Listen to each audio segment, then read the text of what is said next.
राधे राधे। हरे कृष्णा। कैसे हो आप सभी लोग? आशा करती हूँ आप सभी परम मंगल में होगे, स्वस्थ होगे, अच्छे होगे। तो देखिए, नवरात्रे चले भी गए, हमें पता ही नहीं चला और आ गई है विजयदशमी अर्थात दशहरा। दशहरा आप लोगों को पता है हमारी 5 कर्मेंद्रियां होती हैं, 5 इंद्रियां होती है, इन सब पर विजय प्राप्त करने का दिन है। दशहरा पर अपराजिता माता की पूजा अर्चना वंदना की जाती है और कहते हैं अपराजिता माता की पूजा अर्चना वंदना जिन्होंने कर ली उनको कभी भी पराजय का मुंह नहीं देखना पड़ता। वो अपनी हर क्षेत्र में विजय प्राप्त करते हैं, हर क्षेत्र में सफलता प्राप्त करते हैं। विजयदशमी वाले दिन अर्थात दशहरा वाले दिन आपको कुछ उपाय अवश्य करने चाहिए। आप लोगों को पता है कि मैं ऐसे उपाय बताती हूँ जिसमें आपके पैसे नहीं खर्च होते हैं, लेकिन हाँ, आपका थोड़ा सा समय जरूर जाएगा। लेकिन अगर आप ये उपाय कर लेते हैं तो मेरा मानना है, मेरा दावा है कि आपको हर क्षेत्र में सफलता जरूर मिलेगी। क्योंकि विजयदशमी एक ऐसा त्योहार है, विजयदशमी एक ऐसा वार है, विजयदशमी एक ऐसा त्योहार है जिस पर किया गया कोई भी कार्य असफल नहीं होता। कहते नहीं है, वैसे तो चतुर्मास चल रहा है और कहते हैं कि चतुर्मास में कोई शुभ कार्य नहीं करना चाहिए, लेकिन विजयदशमी में अनसूचा जो साया होता है, आंखें बंद करके आप कोई भी शुभ कार्य कर सकते हैं। लेकिन इसमें आपको कुछ नियमों का पालन करना आवश्यक है। कुछ विशेष उपाय आज मैं आप लोगों के लिए बताने वाली हूँ और कुछ चमत्कारी उपाय मैं बताने वाली हूँ जिसमें शायद आपका पैसा तो जीरो लगना है, लेकिन फायदा आपको हजारों करोड़ों रुपए का होता है। तो चलिए अधिक विलंब ना करते हुए प्रारंभ कर। सबसे पहला और बहुत जरूरी कार्य, आप लोगों को घर पे अगर समी का पौधा है तो बहुत अच्छी बात है। अगर आपके घर पे समी का पौधा नहीं है तो ये विजयदशमी वाले दिन अर्थात दशहरे वाले दिन आपको समी वृक्ष अपने घर पे अवश्य लेके आना चाहिए। कहते हैं समी वृक्ष की जो पत्तियां होती हैं वो दशहरे वाले दिन जो पत्तियां होती हैं वो विजयदशमी वाले दिन, दशहरे वाले दिन सोने की बन जाती हैं, अर्थात उसमें माँ लक्ष्मी का वास हो जाता है और अपराजिता देवी का भी वास हो जाता है। ऐसा बोला जाता है कि धन के देवता कुबेर जी इस दिन समी के वृक्ष में आकर वास करते हैं और इस दिन वो समी के वृक्ष में न केवल आके वास करते हैं बल्कि जो समी के वृक्ष में इस दिन दिया जलाता है उसकी सभी मनोकामना पूर्ण हो जाती है। माता लक्ष्मी के साथ साथ अपराजिता देवी भी इस दिन समी के पौधे पर वास करती हैं। आप लोगों ने वो वाली कथा तो सुनी होगी कि एक बार की बात होती है कि आप लोगों ने महाभारत की वो कथा तो सुनी होगी जब सारे पांडवों को 1 साल का अज्ञातवास मिला था, लेकिन वो कहीं भी जाते थे उन्हें लोग पहचान लेते थे क्योंकि उनके पास अस्त्र शस्त्र हुआ करते थे। तो इस वजह से उन्होंने अपने अस्त्र शस्त्र सारे समी के वृक्ष पे छुपाए और समी के वृक्ष की जो पत्तियां होती हैं वो बहुत पतली सी होती हैं, वो छुप नहीं रहे थे। तो उन्होंने अपराजिता देवी को याद किया। अपराजिता देवी आई, समी के वृक्ष पे उन्होंने वास किया और 1 साल के लिए उनके सारे अस्त्र शस्त्र अपने में समाहित कर लिए। और आपको पता ही है कि 1 साल के बाद जब वो वापस आए थे तब 5 पांडव 100 कौरवों से कैसे जीत गए थे और जिनके पास तो 23 अक्षौणी सेना थी उनसे उन्होंने विजय प्राप्त कर ली थी। क्यों? क्योंकि उन्होंने अपराजिता देवी की पूजा करी थी, अपने शस्त्र उनको समर्पित किए थे और उसके बाद अपराजिता देवी की जिन्होंने पूजा अर्चना वंदना कर दी उनको तो पराजित करने वाला कोई हो ही नहीं सकता ना। इस दिन शस्त्र पूजन का अपना एक विशेष महत्व होता है। आपके घर पे अगर तलवार है, बंदूकें हैं तो उस दिन आप अपने शस्त्र पूजन कीजिए। अगर कहोगे दीदी ये नहीं है तो चक्कू वगैरह जो भी होते हैं उनके शस्त्र पूजन का अपना एक विशेष महत्व होता है। समी का वृक्ष आपके घर पे है तो इस दिन आपको समी के वृक्ष में एक घी का दिया अवश्य जलाना है। एक बात आप लोग याद रखिए कि अगर आपकी कोई भी मनोकामना है तो आप आटे वाला दिया जलाइए। ध्यान रखिए, मनोकामना की पूर्ति के लिए, मनोकामना सिद्ध हो जाए, मनोकामना पूरी हो जाए तो आटे का दिया जलाया जाता है। आटे की तेल में आप सरसों का तेल डालिए क्योंकि समी का वृक्ष सरसों के तेल से कनेक्टेड होते हैं उसमें। तो समी का तेल सरसों का तेल डालिए और चतुर्मुखी दिया समी के वृक्ष पर जला दीजिए। दशहरे वाले दिन बात कर रही हूँ। अगर आपकी कोई भी कामना नहीं है तो आप सिंपल सा दिया, घी का दिया जला सकते हैं, लेकिन कामना के लिए आपको सरसों का तेल का दिया जलाना चाहिए। लेकिन अगर आपके घर पे समी का वृक्ष नहीं है तो इस दिन आपको समी का वृक्ष जरूर अपने घर पे लेके आना होता है और हर शनिवार वाले दिन इनकी पूजा अर्चना वंदना जरूर तौर पर करनी चाहिए। कहते हैं दशहरे वाले दिन समी का वृक्ष जिसके घर पे आ जाता है उसकी आधी परेशानियां वैसे ही दूर हो जाती हैं, क्योंकि दशहरे वाले दिन समी का वृक्ष आना अर्थात साक्षात कुबेर का, अपराजिता देवी का और माता लक्ष्मी का आपके घर पे आगमन होना होता है। क्योंकि समी के पत्तों में माँ लक्ष्मी का वास होता है और समी की जड़ों में उस दिन धन देवता कुबेर का वास होता है और अपराजिता देवी स्वयं विजयदशमी वाले दिन समी के वृक्ष में आती हैं। इस दिन आपको पराजिता का जो वृक्ष होता है, जो पराजित का वृक्ष होता है, जिसको हार श्रृंगार का वृक्ष भी कहते हैं, उस दिन भी आप लेके आ सकते हो। उसकी बेल आप अपने घर पे लगा सकते हो, वो भी बहुत ज्यादा शुभ माना जाता है। देखिए, बोला जाता है कि विजयदशमी वाले दिन आपको जो रामलीला मैदान में आप लोग कभी गए होंगे, मैं तो बचपन में गई थी तो मैंने देखा था, जैसे ही रावण जलता था वैसे ही हम लोग भाग लेते थे। क्यों? क्योंकि पहले के जो लोग थे वो बहुत इंटेलिजेंट होते थे, हमारे जो बूढ़े बुजुर्ग थे वो बहुत ही ज्यादा समझदार होते थे। रावण को कभी भी पूरा जलता हुआ नहीं देखना चाहिए। जैसे ही रावण जला वैसे ही आपको वो स्थान छोड़ देना चाहिए। कभी भी रावण को पूरा जलता हुआ नहीं देखना चाहिए। पहले के बूढ़े बुजुर्ग जब हम लोगों को, मेरी माता जी या फिर मेरे पिताजी दशहरे पे लेके जाते थे रावण दिखाने, तो जैसे ही रावण जलता था वैसे ही हम लोग अपने घर पे आ जाते थे। उससे पहले, वो पूरा जलने से पहले आ जाते थे, क्योंकि रावण को कभी भी पूरा जलता हुआ नहीं देखना चाहिए।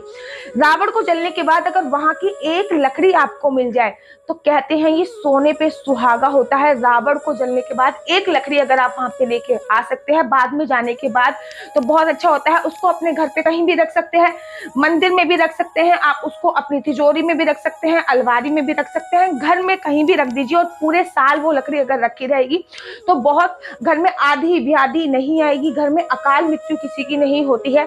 इस बात का आपको ध्यान रखना है।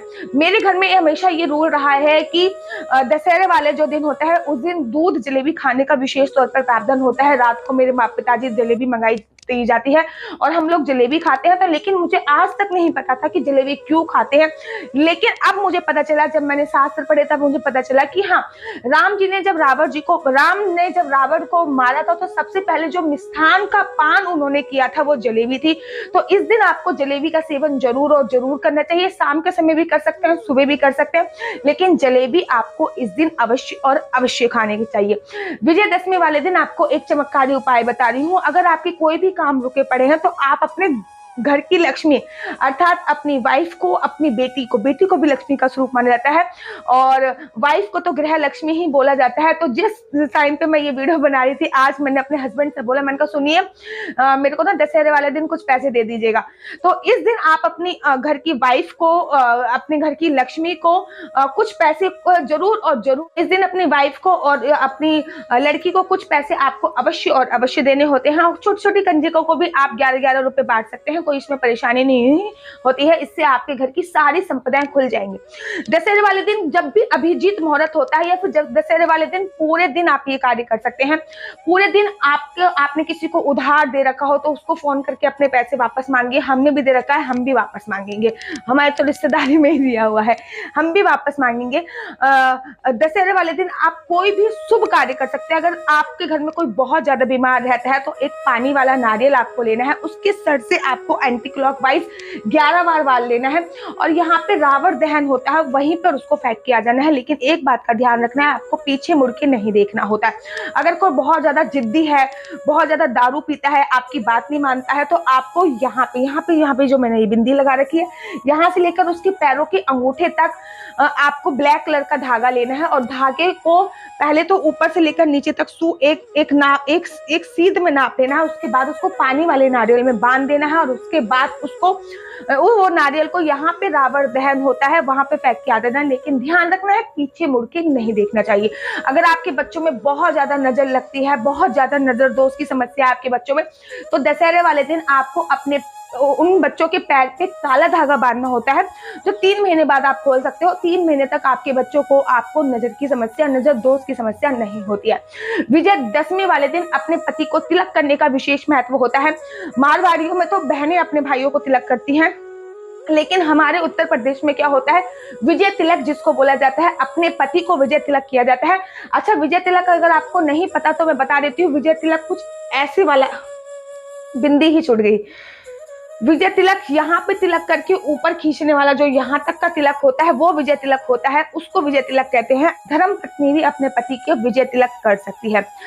इस दिन बोला जाता है कि जो आपने जो बो रखे थे, माता रानी के जो भी जो बोए हुए हैं, उस जो को आपको चांदी के सिक्के के साथ एक लाल कपड़े में बांधकर अपने घर की तिजोरी में रखना चाहिए, जिससे पूरे साल आपके घर पे माता लक्ष्मी का आगमन रहता है, पूरे साल आपके घर पे धन वर्षा रहती है। तो इस दिन करने वाले कुछ चमत्कारी उपाय मैं आप लोगों को बता रही हूँ, आप लोग विशेष करके ये चमत्कारी उपाय अवश्य। इस दिन आपको झाड़ू खरीदकर मंदिर में दान करनी है, अपने घर पे नहीं लेके आनी है। अपने घर पे आपको धनतेरस वाले दिन झाड़ू लेके आनी है, लेकिन इस दिन आपको झाड़ू खरीदकर किसी भी मंदिर में झाड़ू खरीद के दान कर सकते हैं। आप सीख वाली झाड़ू भी ले सकते हैं, आप फूल वाली झाड़ू भी ले सकते हैं, दोनों में से कोई भी झाड़ू खरीद कर आपको मंदिर में दान करनी होती है, जिससे आपके घर की आधी व्याधि समस्या माँ लक्ष्मी अत्यधिक प्रसन्न होती है, क्योंकि झाड़ू में माँ लक्ष्मी का विवास होता है। इसलिए इस दिन आपको झाड़ू खरीदकर मंदिर में दान करने का विशेष महत्व होता है। दशहरे के दिन नीलकंठ का दर्शन करना बहुत ज्यादा शुभ माना जाता है। अगर ये पक्षी आपके घर पे आके कहीं से दर्शन प्राप्त हो जाते हैं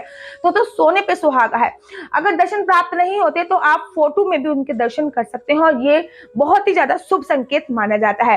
साबुत नारियल को 21 बार बीमार इंसान के ऊपर उतारने पे 21 या 11 बार बीमार इंसान के ऊपर से बार लीजिए, और उसके बाद रावण दहन में आप उसको डाल दीजिए, पीछे मुड़ के मत देखिए। तो जिससे ना किसी भी इंसान की जो बीमारी है, चाहे वो कोई सी भी बीमारी हो, आधी व्याधि हो या फिर शारीरिक रूप, मानसिक रूप, आध्यात्मिक रूप से कोई सी भी बीमारी हो, वो बीमारी से जरूर और जरूर छुटकारा मिलता है। दशहरे के दिन समी के पेड़ की पूजा करके दीपक जलाएं। ऐसा करने से घर में सुख समृद्धि जरूर आती है, तरक्की बनी रहती है, राह में आई हुई बाधाएं भी दूर हो जाती हैं। देखिए, अगर आप आर्थिक उन्नति चाहते हैं, अगर आप चाहते हो कि फाइनेंशियली थोड़े से स्ट्रांग हो जाएं, तो दशहरे के दिन आपको जो बेसन के लड्डू होते हैं वो राम दरबार पे जरूर चढ़ाने चाहिए, भगवान राम को जरूर समर्पित करना चाहिए। माता सीता को इस दिन सुहाग का सामान जरूर चढ़ाना चाहिए, जिससे आपका भी सुहाग अखंड होता है। और राम दरबार को आपको मिठाई जलानी है। राम दरबार की पूजा अर्चना विशेष तौर पे करनी चाहिए। जब आप शस्त्र पूजन कर रहे हो तब वहीं पर राम दरबार रख लीजिए और उनकी पूजा अर्चना विशेष करनी चाहिए। देखिए, इस दिन नारियल को पीले कपड़े में, इस दिन एक नारियल लेके आप उसको पीले कपड़े में लपेटिए, और उसके बाद एक माता रानी का जोड़ा लीजिए, मतलब सीता माता जी की साड़ी लीजिए और राम जी का जनेऊ लीजिए और उसको मंदिर में आप लोग दान कर दीजिए। इससे बोला जाता है कि आपके घर पे जो आपके बिजनेस होता है उसकी तरक्की के रास्ते खुल जाते हैं, आपके घर की सारी परेशानियां दूर हो जाती हैं और आपकी आर्थिक समस्या एकदम सही समस्या दूर हो जाते हैं। तो मैंने आज आपको पूरी की पूरी मैंने एक वीडियो बनाई है, जिसमें मैंने आपको बताया कि दशहरे पर आप कौन कौन से चमत्कारी उपाय कर सकते हैं, जिन चमत्कारी उपाय से आपको तो फायदा होता ही होता है, साथ ही के साथ आपके परिवार को भी विशेष तौर पर फायदा होता है। आशा करती हूँ कि आपको मेरी वीडियो अच्छी लगती होगी। अगर आपको मेरी वीडियो अच्छी लगती है तो आप अपना यूट्यूब चैनल हरि बोल को लाइक शेयर सब्सक्राइब करना बिल्कुल भी मत भूलिए। तब तक के लिए मुझे दीजिए इजाजत। राधे राधे, हरे कृष्णा।